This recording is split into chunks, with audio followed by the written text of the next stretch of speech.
ये क्या है हमाद बाबा? आपने सारी रात सड़क पर गुजार दी, बड़ों की बात का इतना गुस्सा? मामला गुस्से का नहीं है शाकिर, सारी बात उसूलों की है। उस घर में रहने के लिए मेरे ऊपर शराइत आयद की जा रही थी जो मुझे किसी सूरत कबूल नहीं थी। मुझे उस घर को छोड़ने पे कोई अफसोस नहीं है। लेकिन आपने मुझे भी तो अपना नहीं समझा। आप यहां भी तो आ सकते थे। आप जानते हैं ऐसी बात नहीं है। आप लोगों के अलावा मेरा है ही कौन?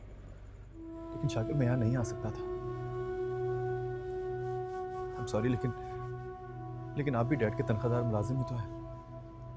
ये घर उन्हीं का दिया हुआ तो है। मैं उनकी सल्तनत से बाहर रहकर अपने आप को पहचानना चाहता हूँ। उन लोगों को बताना चाहता हूँ कि उनकी मदद के बगैर भी जी सकता हूँ मैं। और आप प्लीज इस बात को इतना इशू ना बनाइए, नहीं तो खुदा की कसम मैं यहाँ ना भी छोड़ दूंगा। लेकिन हमाद बाबा, आप जाएंगे कहाँ? आपको तो पैदल इस शहर के रास्तों का भी नहीं पता।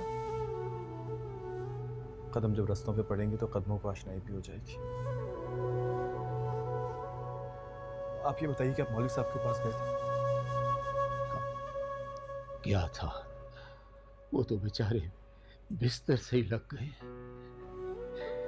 उनके घर पर सोग जैसी कैफियत तारी है।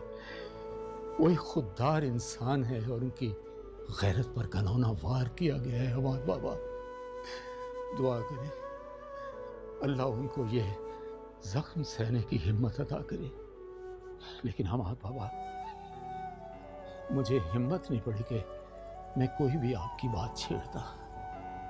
बहुत अच्छा किया आपने, बहुत अच्छा किया मेरा नाम नहीं लिया। इस वक्त मेरा नाम उनके जख्मों को और गहरा कर देगा। कितनी अजीब बात है। मैं दूसरों के गुनाहों की कीमत चुकाने के लिए अपनी जान तक निछावर कर सकता हूं, लेकिन मेरी सकीर जिंदगी की किसी की नजर में कोई कीमत ही नहीं। कितना हकीर, कितना बेमोल हूं मैं। नहीं, आप ऐसा क्यों कहते हैं हमारे बाबा? आप तो इस दुनिया की अनमोल हस्ती हैं। आपकी कदर कोई मुझसे पूछे, कोई मुझसे पूछे।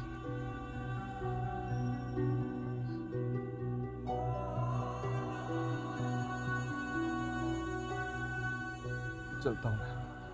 अब ये मत पूछिएगा कहाँ।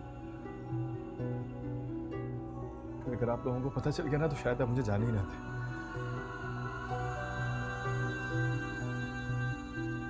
बस मेरे लिए दुआ कीजिएगा, दुआ कीजिएगा मेरे लिए।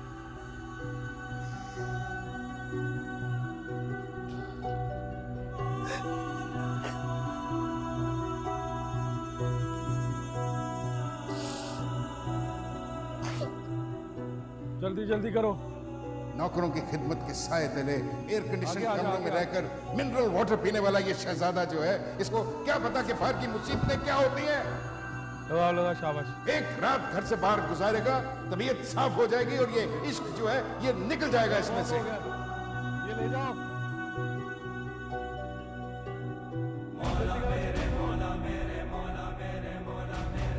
इसको तो सही से पैदल चलना भी नहीं आता।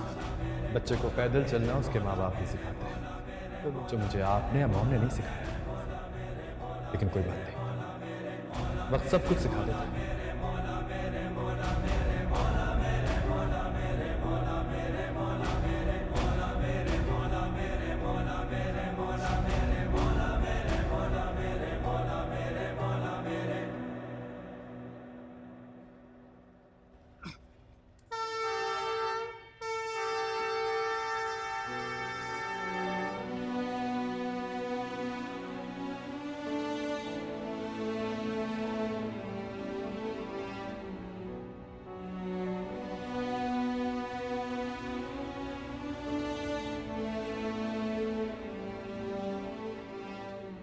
बाबू, अपनी तो सारी जिंदगी इसी स्टेशन पे बोझ उठाते हुए गुजर गई। मैं उस वक्त 10 साल का था। जब मेरा बाप इसी स्टेशन पर गाड़ी के नीचे आके मर गया, तब इन लोगों ने मुझे मेरे बाप की जगह रखा। तब से लेके आज तक इसी स्टेशन पे कुलीगिरी कर रहा हूं।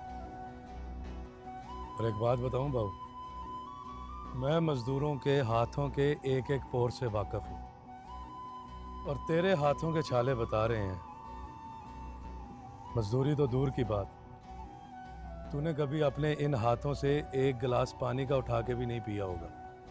ये हाथ तो कागज कलम पकड़ने वाले हैं। अच्छा, तो फिर तो तुझे कोई नजूम या ज्योतिषी होना चाहिए था। तू तो बिल्कुल गलत शोबे में आ गया गफूर। हाथों के बारे में इतना जानने वाले को कुलियों का इंचार्ज तो हरगिज नहीं होना चाहिए। अच्छा छोड़ो इन बातों को, मेरी बात सुनो। बाबू यहाँ से चला जा, चला जा, वरना मेरी तरह सारी जिंदगी बोझ उठा उठा के ना अपनी सारी जवानी को गाल देगा यहाँ। किसी और पे नहीं तो अपनी इस जवानी पे ही रहम खा ले। चला जा। जवानी तो कब की जल चुकी है गफूर। ये जिस्म जो तू चलता फिरता सांस लेता देख रहा है ना गफूर, ये तेरी और मेरी नजर का धोखा है। अब तो मेरे चारों तरफ सिर्फ मेरे सीने से उठा धुआं बाकी रह गया। बस दुआ करिए धुआं भी जल्दी बुझ जाए।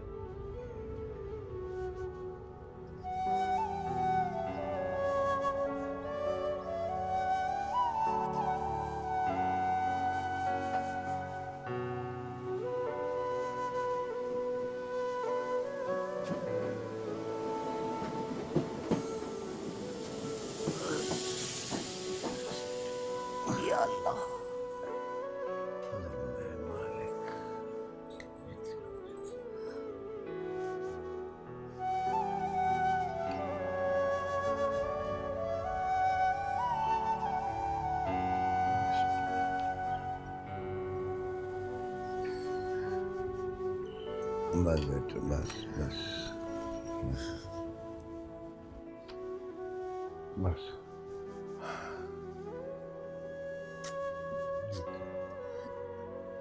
अरे ये क्या हो गया मेरी गुड़िया को?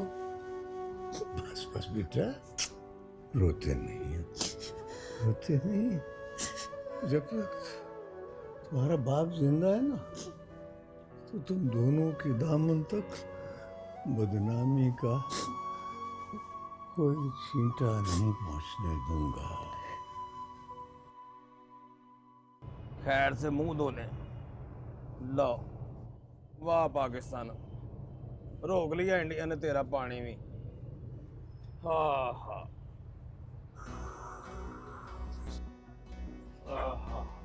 अस्सलाम वालेकुम बाबू जी। क्या सर? ठीक हो? ओए आ बाबू, बैठ जा। चाय पीनी है? नहीं नहीं, मैं बस ये कह रहा था कि मुझे एक ज़रूरी काम से शहर जाना है, अगर तुझे कोई एतराज़ ना हो तो। बाबू एक तो तू बातें बड़ी मुश्किल करता है, और मेरा मतलब है कि मेरे इतराज करने से तू क्या रुक जाएगा? मेरे कहने का मतलब था कि अगर कोई ज़रूरी काम है तो मैं शाम को चला जाऊंगा। और नहीं मेरी जान, तू जा, यहाँ कौन सा आसमान टूट रहा है? बल्कि आज तू हाफ डे कर ले। सारे मजदूर हफ्ते में एक हाफ डे करते हैं, ठीक है ना? तेरी बड़ी मेहरबानी है। जा, शाबाश। और गल सुन, एक मिनट, ये कुछ पैसे रख, और रख ले, तेरी अपनी मजदूरी के हैं। कंटीन वाले को दे के, धोबी को दे के ना, ये बच्चे हैं, तो शहर जा रहा है, तेरे काम आ जाएंगे। चल जा, शाबाश। जाते जाते गुलामी की ये सारी निशानियां आपको बहुत मुबारक हो, ताकि आप कभी ये ना कहें कि मैं बाहर रहकर भी आपके टुकड़ों पे पलता रहा। भागो बुरे यार, मुझे तो ये बाऊ किसी भले अच्छे घर का लगता है। पता नहीं कौन सी मजबूरी है जिसकी वजह से ये हम लोगों में फंस गया। सही कह रहा है यार, इसे तो देख के मेरा भी बड़ा दिल सड़ता है। इसकी चमकती आंखें देख के मुझे बड़ा डर लगता है। कह तो तू ठीक रहा है, कभी कभी मुझे भी बड़ा डर लगता है इसकी आंखों से। और छोटे, ओए आ जा यार। ओए आ गया, पानी भी आ गया, धोले मुंह और हाथ।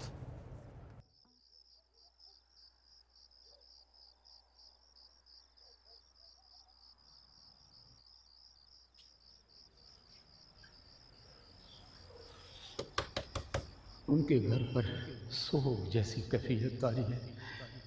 वो एक खुददार इंसान है और उनकी गैरत पर घनौना वार किया गया है हमारे बाबा। जी कौन? मेरा रास्ता छोड़ दीजिए, खुदा के लिए मुझे जाने दीजिए। सुनिए, मुझे आपके जवाब का इंतजार है। वो ये ताला कभी नहीं खुलेगा क्योंकि इसकी चाबी वो असल से ही अपने वालिद को दे चुकी है।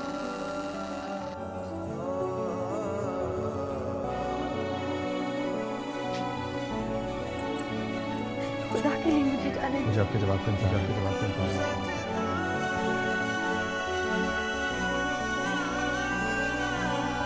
हया, हया, हया।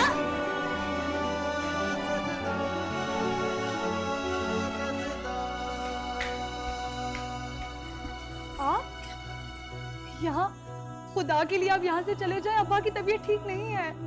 देखिए, मेरा उनसे मिलना बहुत ज़रूरी है। मैं उनका ज़्यादा वक्त नहीं लूँगा, बस कुछ लम्हों के लिए। मेरी उम्र भर की कमाई, मेरी नेक कामी, मेरी इज्जत को आज भट्टा लगा दिया किसी ने। अज़ाब आ जाएगा। मेरी आपसे इल्तिजा है कि आप दोबारा यहाँ कभी ना आइएगा। देखिए, फरमाएं, अब मजीद कोई इल्जाम तराशी बाकी रह गई है क्या?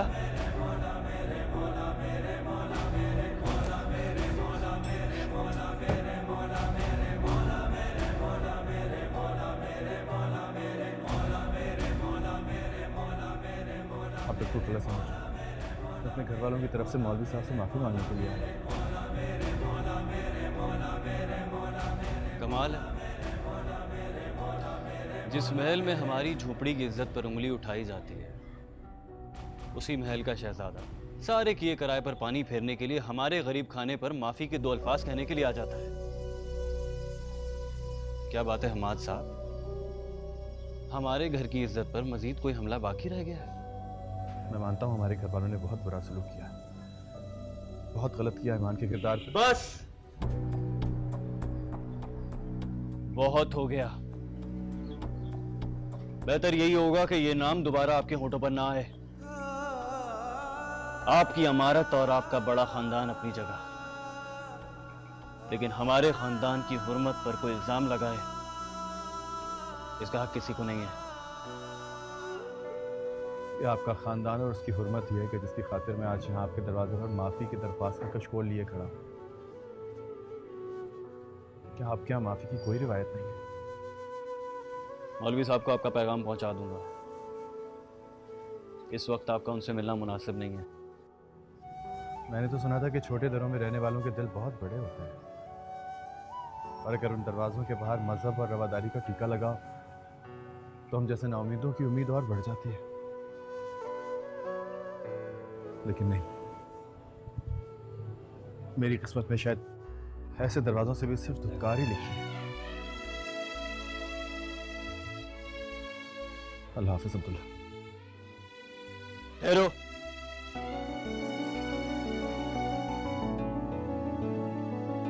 हर एक बात पे कहते हो तुम कि तू क्या है, तुम ही कहो ये अंदाज़े गुफ्तगू क्या है। हमारा गरीब खाना इस लायक नहीं है, लेकिन मेरी खुशी की खातिर आप 2 घड़ी बैठ जाइए। आप बैठे, मैं बुला कर रहता हूँ। मौलवी साहब को तकल्लुफ़ मत कीजिएगा। क्या गरीब आदमी का तकल्लुफ और क्या खिदमत।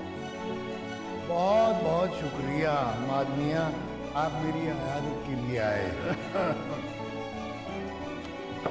सच पूछो तो मुझे बड़ी खुशी हुई।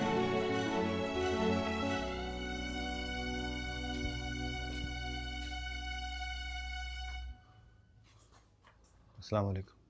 वालेकुम अस्सलाम।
साहब।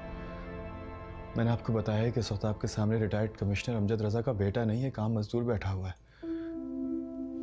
आपको मेरी अमानत से गिला था ना, वो अमानत भी मैंने तर्क कर दी। अब आपके सामने एक नई शनाख्त के साथ में सिर्फ एक दरखास्त। अगर तुम उस बात का तस्करा दोबारा करना चाहते हो जिसका इशारा हल्का सा शाकिर देकर गया है, तो बेहतर है कि अपनी ख्वाहिश को जबान पर लाने से पहले उसका गला घोंट दो।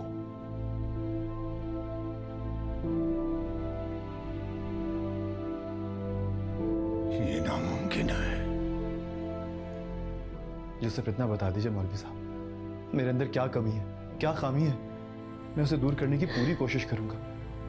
मुझे इस तरह दुत्कारने की एक वजह तो बता दीजिए। बस करो मियां, क्यों हमें बदनाम करने पर तुले हुए हो? क्या कहेंगे लोग कि मौलवी अलीम जिस घराने में जाकर बच्चे को दर्स देता था उसमें अपनी लड़की को ब्याह दिया? एक झूठे इल्जाम को सच साबित करने पर क्यों तुले हुए हो? जाओ, हम पर रहम करो। तो आपके क्या सिर्फ लोगों की बातों का डर? तुम्हारा और हमारा मेल नहीं हो सकता। तुम्हारी और तरबियत हुई है, जिन लग़्व बातों को तुम प्यार मोहब्बत समझते हो, कहते हो, वो मेरे नजदीक सरी गुनाह है।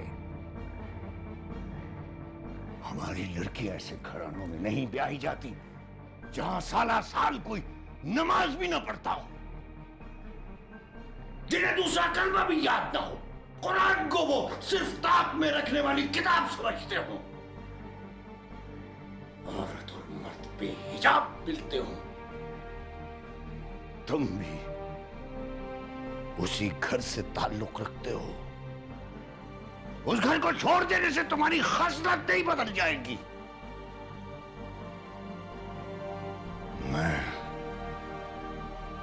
अपनी आइंदा नस्ल को बर्बाद नहीं कर सकता।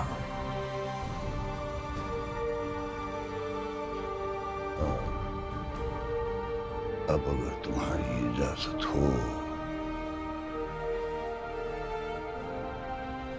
तो मेरी नमाज का वक्त हो गया है।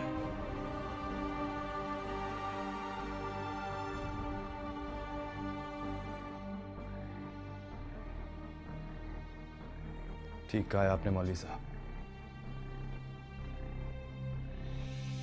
मैं वाकई एक लादीन और मजहब से दूर माहौल में पला पड़ा हूं, लेकिन इसमें मेरा कोई कसूर नहीं था। अगर किस्मत यावरी करती तो मैं भी एक मौलवी खानदान में पैदा होकर आपके मजहब को आपके मेयार से बढ़कर जान लेता। लेकिन मेरी मजहब से दूरी से मेरी मोहब्बत का क्या ताल्लुक? मेरी मोहब्बत तो मेरी मजहब के दूरी के बावजूद भी आज भी उतनी ही खालिस, उतनी ही पाक है। आप में और मेरे घर वालों में कोई फर्क नहीं है। उन्होंने दौलत ना होने की वजह से आपको हकीर समझा और आपने मुझे मजहब की दूरी की वजह से हकीर गिरदारा। उन्हें अपनी दौलत पर गुरूर और आपको मजहब पर अपनी गिरफ्त पे।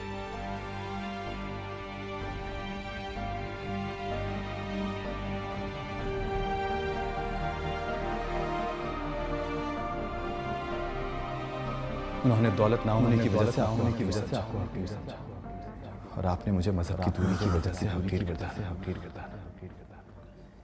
उन्हें अपनी दौलत पर गुरूर और आपको मजहब पर अपनी गिरफ्त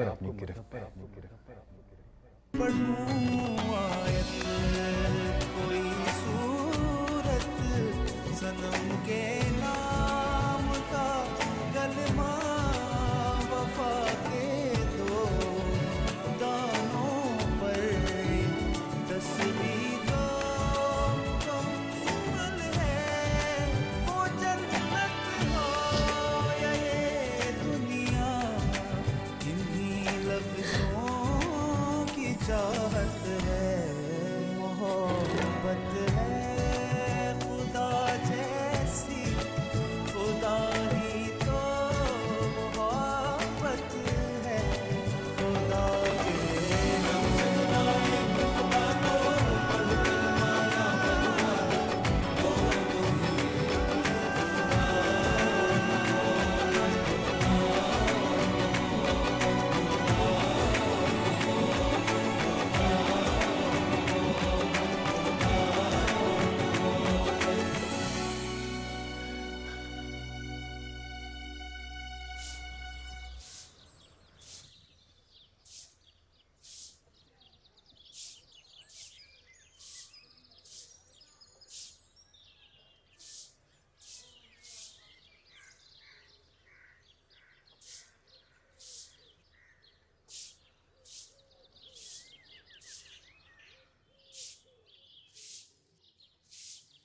भाई अपनी मर्जी से गया है, अपनी मर्जी से वापस आएगा। मुझसे कोई ये एक्सपेक्ट मत करे कि मैं जाऊंगा, जाकर उसको दरखास्त करूंगा कि प्लीज अपने घर वापस आ जाइए। I am not going to do any such thing. मैं आपसे कब कह रही हूँ कि आप खुद जाकर उसे वापस लेकर आए, लेकिन उसे ढूंढने में आप हमारी मदद तो कर सकते हैं ना। और आप अच्छी तरह से जानते हैं आप ही का बेटा है और जिद उसे विरसे में मिली। देखिए, आपको मेरी बात का यकीन क्यों नहीं आ रहा? आई एम श्योर वो कराची या लाहौर में अपने किसी दोस्त के घर ऐश ही कर रहा होगा। भाई वो बच्चा जो सुबह कॉर्नफ्लेक्स और एक सर्टन किस्म का शहद और एक सर्टन किस्म का जूस पिए बगैर उसका दिन नहीं शुरू होता, how can he be in trouble? Don't think like that. He is enjoying himself. He is just emotionally blackmailing you. That's it.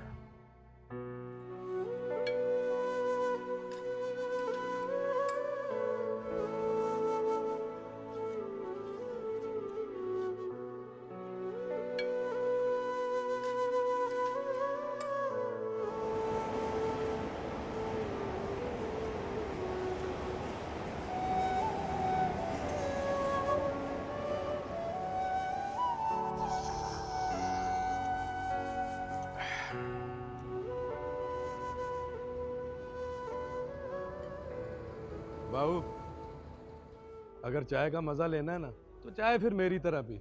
और मेरा मतलब ये है कि जब तक चाय में से शुर की आवाज ना आए ना तो चाय पीने का तो मजा ही नहीं आता। जानता हूँ तुम्हारे नज़दीक से सुबह की चाय को इज्जत देने के लिए बहुत ज़रूरी होता है, वरना ब्रेकफास्ट बेइज्जत हो जाता है। हाँ। बाबू, बन मक्खन खाएगा? ये हुई ना बात। और काले, बाबू के लिए बन मक्खन लेके आ छेती जरा।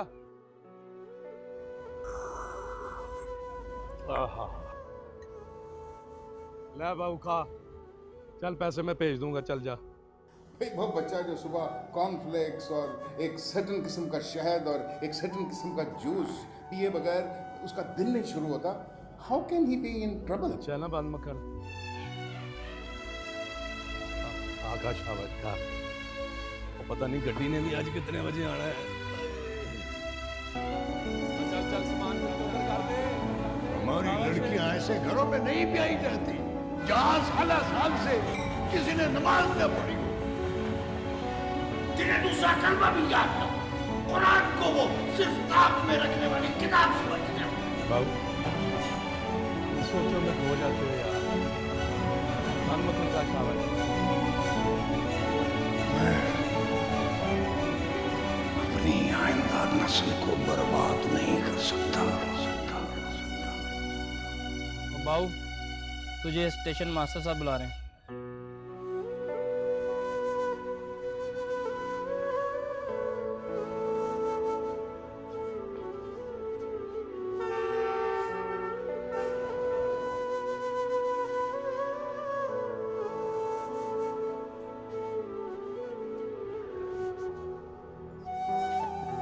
अंदर आ सकूं? यस।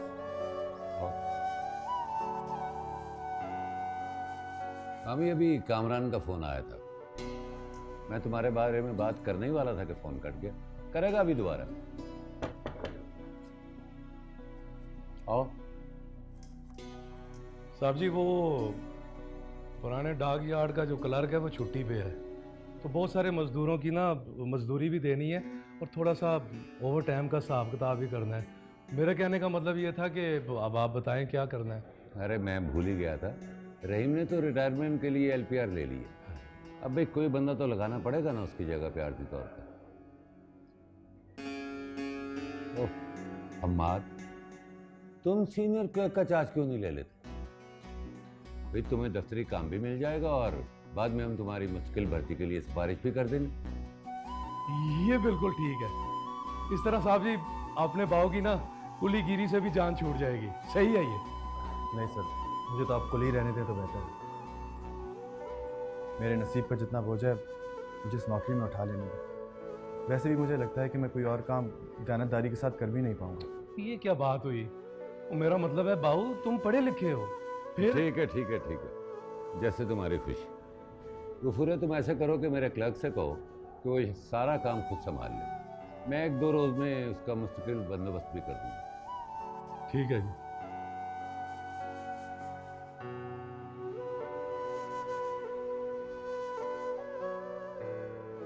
सर आपसे एक दरखास्त और भी है। कहो। मेरी यहाँ मौजूदगी के बारे में कामरान को नहीं बताइएगा। मैं यहाँ कुछ दिनों अपने आप से भी छुप कर रहना चाहता हूँ। अगर आप मुझ पर एतबार करते हैं तो मेरी खुद से इस रुपोशी में मेरी मदद कीजिए। कामरान की अगर कॉल भी आए तो उसे मेरे बारे में कुछ नहीं बताइएगा सर, आपका बहुत बड़ा एहसान होगा। मुझे तुम पर एतबार है। Thank you sir. मुझे इजाज़त। जाओ।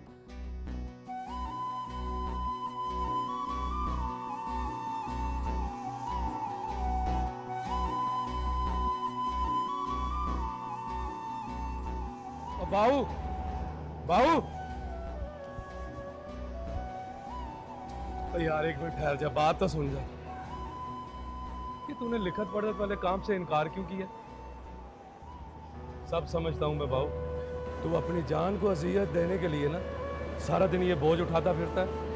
क्यों अपनी जवानी को रोल रहे हो? ये तो बहुत थोड़ा सा बोझ है गफूर जो मैं उठाता हूँ। मेरा मसले तो अपने रगों में बहते खून के आखिरी खतरे को निचोड़ कर भी अपनी गुज़िश्ता ज़िंदगी के दावों को उड़ा लूँ। एक नई शनाख्त, एक नई रूह अपने जिस्म में फूंक कर फिर से जन्म लूँ, ताकि कोई भी मेरे माजी की वजह से मेरी शनाख्त ना कर सके। तेरी बातें ना अपनी समझ से बहुत ऊपर है, लेकिन बाबू एक बात याद रख, जितनी बातें तू अंदर छुपा के रखेगा ना, एक ना एक दिन जल के सुबह हो जाएगा। जल ही जाऊं तो अच्छा है, बहुत से लोगों की मुश्किल हल हो जाएगी। मैं थोड़ी देर के लिए बाहर जा रहा हूँ, जल्दी वापस आऊंगा।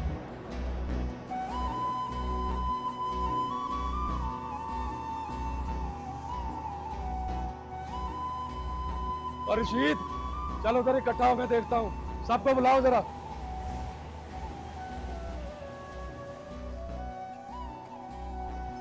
निगत,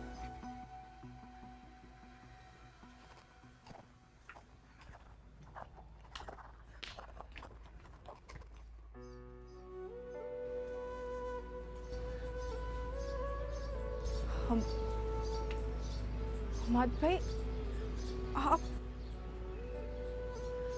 ये क्या हाल बना रखा है? इस मोहब्बत ने तो आपको पूरा बर्बाद करके रख दी।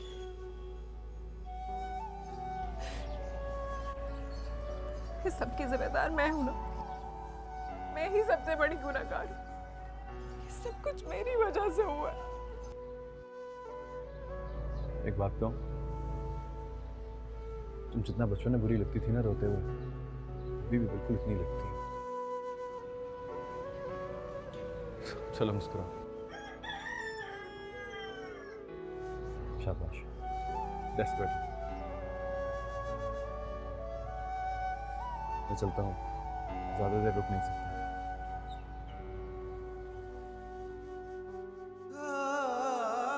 ये क्या है? ईमान को दे दूँ।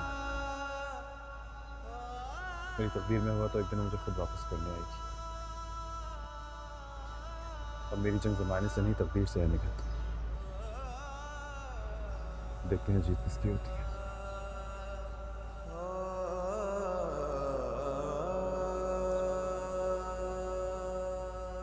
हमाद भाई, कल मैं मौलवी साहब के घर गई थी, आपको वहां नहीं जाना चाहिए था। क्यों, कोई खास बात है क्या?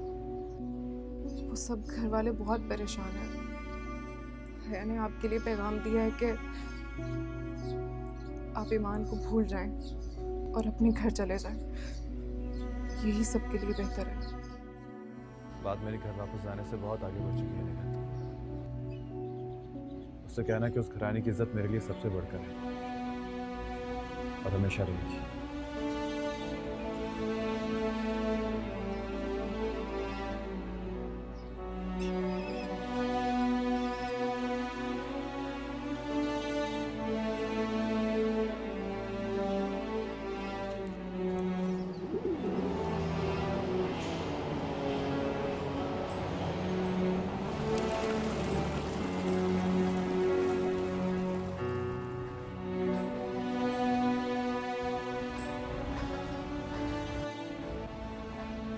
अगर आप इजाज़त दें तो मैं यहाँ बैठ सकता हूँ। पूरा प्लेटफॉर्म खाली पड़ा है बड़े मियाँ, जहाँ दिल करे बैठ जाइए। शुक्रिया। मैं जब जुमे की नमाज़ पढ़ने जा रहा था तो उस वक्त भी तुम यहीं बैठे थे। अब मैं वापस आ रहा हूँ तो तब भी तुम यहीं बैठे हुए हो। लगता है नमाज से तुम्हें कोई ख़ास शगफ नहीं है। नमाज को मैं बहुत ज़ाती फ़िल समझता हूँ। ये खालिसतन दिल का मामला है। दिल करता है तो पढ़ता हूँ, नहीं करता तो नहीं पढ़ता। सच तो ये है कि मैं भी हाज़िरी लगाने के लिए नमाज़ पढ़ता हूँ, वरना दिल तो कहीं और लगा रहता है। कभी किसी औरत के फ़रेब में, और कभी दुनियादारी के जोड़ तोड़ में, और कभी कभी तो पैसे गिनते गिनते ही नमाज ख़त्म हो जाती है। तो ऐसी हाज़िरी का भला क्या फ़ायदा? आपको नहीं लगता कि ऐसी हाज़िरी से तो मेरी गैर हाज़िरी भली? मियाँ, हाज़िरी तो लगानी ही पड़ती है, वरना फरिश्ते शायद अगले इम्तिहान में ना बैठने दें। कच्ची पक्की हाज़िरी हो तो शायद इम्तिहान में दाखिला मिल ही जाए, और अगर मुम्तहिन मेहरबान हो तो एक आध सप्लीमेंट या कंपार्ट में 33 नंबर तो दे ही दे, वरना हम तो गैर हाज़िरियों के ही केस में धर लिए जाएंगे। ठीक कहा आपने। इस हिसाब से तो वाकई हाज़िरी बहुत ज़रूरी है, लेकिन मैं क्या करूं? मेरा दिल अभी तक इस कच्ची पक्की हाज़िरी के लिए भी तैयार नहीं होता। ये हाज़िरी कोई आसान काम नहीं है, बड़ा कठिन काम है मियाँ।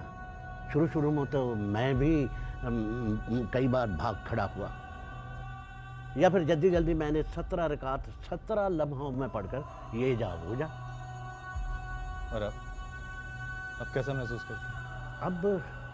अब कुछ ठहराव आता जा रहा है।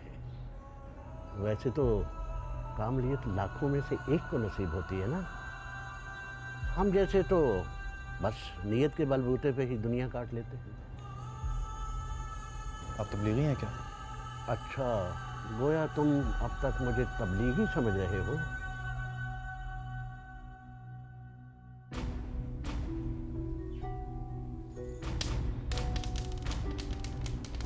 ये उस दिन तुमसे लाइब्रेरी में गिर गए थे, तब से अब तक उस बदनसीब इंसान ने इन मोतियों को अपने दिल की तिजोरी में बंद रखा है, इस उम्मीद पर कि कभी ना कभी किसी का पत्थर दिल तो पिघलेगा।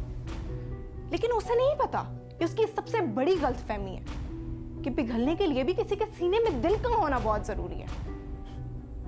खैर, वो आज भी ये दावा और जिद करते हैं कि एक दिन तुम आओगी और ये मोती उन्हें वापस लौटाओगी।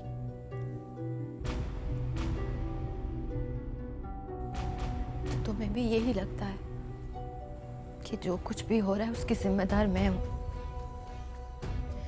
ये तो मैं नहीं जानती मां, लेकिन हाँ, कम से कम इस सब का जिम्मेदार मैं अपने आप को जरूर समझती हूँ, क्योंकि उनके हाथों के छाले अब मेरे दिल के छाले बन चुके हैं। और हमने एक हंसते खेलते इंसान को मार डाला है। हम इस कत्ल में बराबर के शरीक हैं।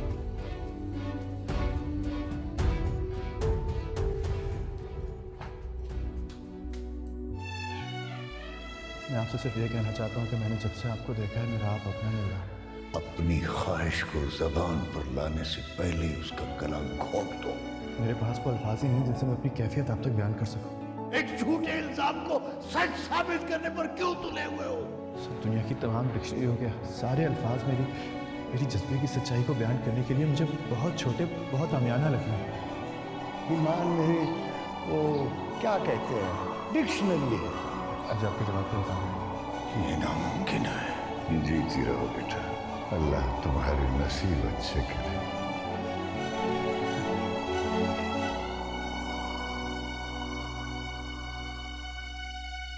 खुदा